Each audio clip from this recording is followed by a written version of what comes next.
This is 30-year-old Wade Wilson, who has been charged with 2 counts of murder in Cape Coral, Florida. On October 6, 2019, Wilson encountered 35-year-old Christine Melton at a bar in Fort Myers. The pair later returned to Melton's home, where Wilson strangled her in her sleep, ultimately causing her death. While Wilson acknowledges meeting Melton at a bar the evening before she was discovered deceased and staying at her home, he insists she was alive when he departed in her vehicle. He reportedly informed his father that he later picked up a woman, asked her for directions, and then strangled and repeatedly ran her over. He said that he pulled her out of the car and realized that she was still breathing. He said he got back in the car and ran her over until she looked like spaghetti.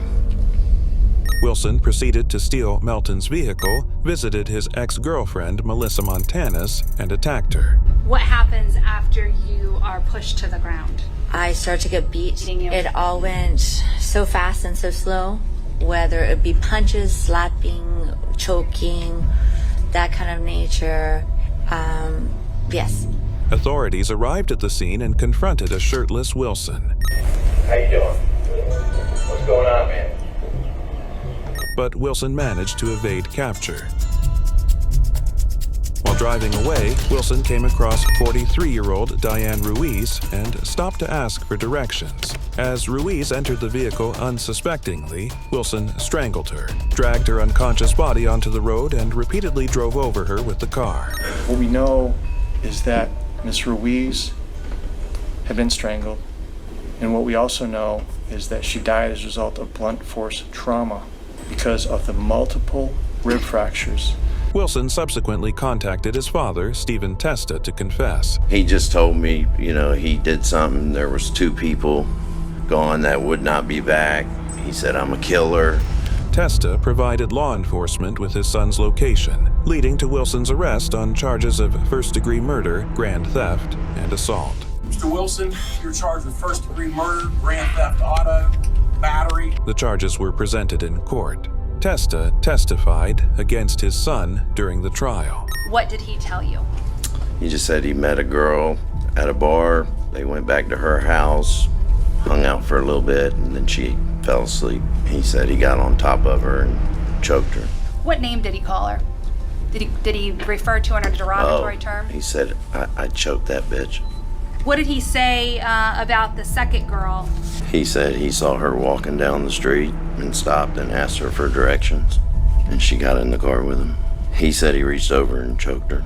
He pulled her out of the car and realized that she was still breathing. He said he got back in the car and ran her over until she looked like spaghetti. Testa noted that Wilson appeared proud of his actions and displayed no remorse during their conversation. What's his demeanor as he's telling you? He was excited. I felt like he was wanting me to feel the way he felt about it. Did he seem proud of it? Yes. Did he seem to show any kind of remorse? Oh, ma'am. Wilson remained largely stoic throughout the trial. After deliberating for only 90 minutes, we, the jury, find that Wade Wilson should be sentenced to death. It is now up to Judge Nick Thompson to determine whether Wilson will face life imprisonment or execution for his crimes. The totality of the circumstances warrants that the defendant, Wade Stephen Wilson, be sentenced to death for each count of first-degree murder. Wilson ultimately received the death penalty for the brutal killings of Christine Melton and Diane Ruiz. He showed no visible reaction after being sentenced to death. This is Joseph Zeeler, currently on trial for a double homicide that occurred in Cape Coral, Florida, back in May 1990. On that tragic day, 11-year-old Robin Cornell and her babysitter, Lisa Story, were found sexually assaulted and murdered in their home. The horrifying discovery was made by Robin's mother, Jan Cornell, who immediately dialed 911.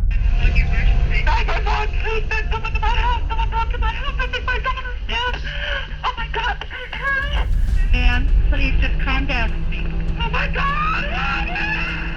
For more than 2 decades, the case remained unsolved until 2016, when Zeeler was arrested for shooting and injuring his own son. Following his arrest, Zeeler's DNA was collected and matched with samples from the 1990 crime scene. He was subsequently charged with 2 counts of capital murder. What the defendant did to Robin Cornell and Lisa Story, so grave, so serious, that death is the appropriate recommendation, that death is the appropriate sentence. Zeeler took the stand and initially denied knowing the victims or Jan Cornell. Do you know Jan Cornell? No, I don't know Jan Cornell. Do you know Lisa Story? No. Do you know Robin Cornell? No. Later, however, Zeeler changed his testimony, claiming that his DNA was present at the scene because he had been intimately involved with Robin's mother, Jan, the night before the murders. I slept with Jan Cornell and Leanne Deller, and they were just too much of a pig not to wash your sheets. Zeeler also alleged that he was being framed by the prosecution. They retested the evidence, recut the sample, and had another analyst redo the test. I believe FDLE is siding with the prosecution. Of course they're going to say that. At one point during the trial, Zeeler was even caught making an obscene gesture toward the courtroom camera. Eventually, the jury returned a verdict of guilty for both counts of first-degree murder. The jury finds as follows as to the defendant, Joseph Adam Zeiler, in this case, count 1, first-degree murder of Robin Cornell. We, the jury, unanimously find that the state has established beyond a reasonable doubt that the first-degree murder was especially heinous, atrocious, or cruel. Yes. Zeeler's erratic behavior didn't stop there. At his sentencing, he appeared in handcuffs and requested a private word with his attorney, Kevin Shirley.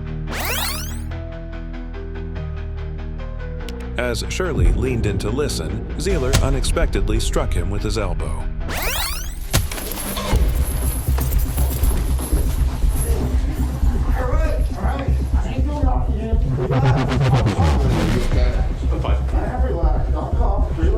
Court deputies swiftly restrained him. I used to box. I've taken a lot better shots than that.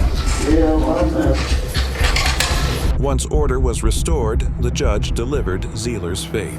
Review of other capital cases has led the court to conclude that the death penalty would be a proportionate sentence in this case.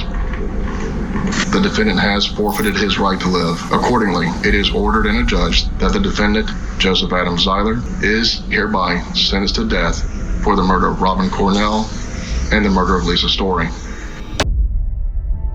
What happens when a defendant mocks a grieving victim's blind sister? This was the shocking scene during the trial of 27-year-old Tyrell Webster, who faced murder charges in Cincinnati, Ohio. And he was taken from us on my brother's birthday, which hurts very, very much. In April 2012, Webster was arrested after a heated argument led him to fatally shoot 47-year-old Grover Watson. Webster was later convicted on 2 counts of murder and 1 count of illegal possession of a weapon. At his sentencing, Webster displayed a complete lack of remorse, responding dismissively to the judge's inquiries. And he was taken from us on my brother's birthday. Do that matter? Yes, it does. Next, Watson's sister, who is legally blind, took the stand. But when I heard the story on the news, the first thing I did after I could close my mouth was just to ask God to forgive you, because you didn't know what you were doing. However, her tone shifted after noticing Webster smirking and laughing during her testimony. Just so you know, he's laughing right now. I really don't care about this, because you know what, you laughing now, but the moment they get you behind those prison walls for the rest of your life, you will be somebody's girlfriend, and that smile will no longer be on your face, it will be tears. Ultimately, the court sentenced Webster to 18 years to life in prison for the murder of Grover Watson.